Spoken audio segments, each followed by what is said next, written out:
북한은 공동 진상조사 요구에 답변이 없고 사건의 핵심 정보를 쥔 국방부도 첩보 자산 노출이 우려된다며 자료 공개를 꺼리고 있습니다.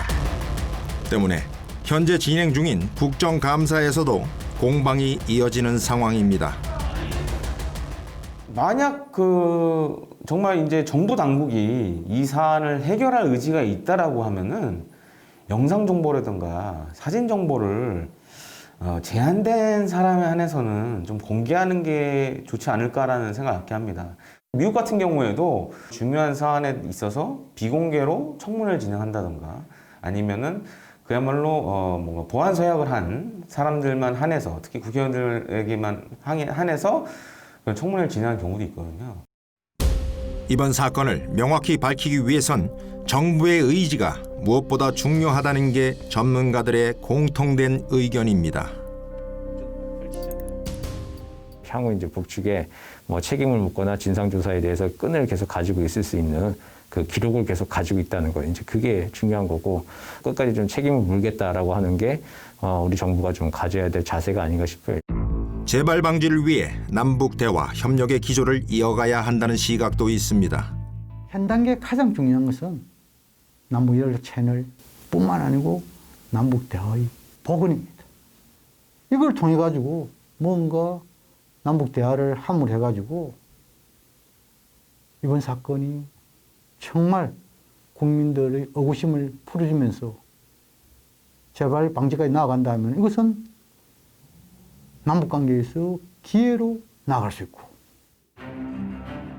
한반도 평화 프로세스를 추진해온 문재인 정부.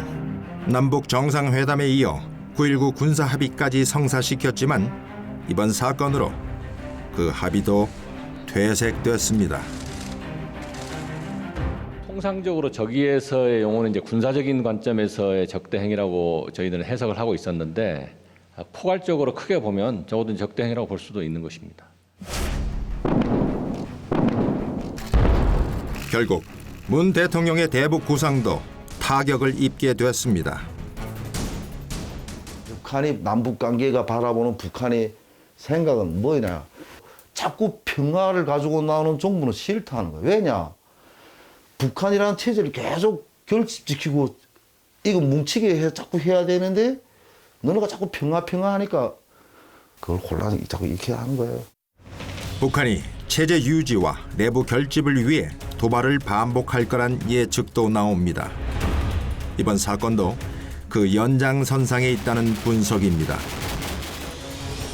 이런 우려에 관한 대안도 없이 국회에서는 금강산 개별관광 결의안을 논의하고 있습니다. 논의를 반겨야 할 남북 협력사업 관계자들조차 지금의 상황을 불안해합니다. 남북 관계를 풀어가는 부분에 큰 장애 요인이 생긴 건 사실이죠. 전혀 북에 도움이 안 되는 일인데 왜 그런 일이 발생했을까 저는 좀 의문이 들고 공단 재개를 더 힘들게 더 멀게 만드니까 참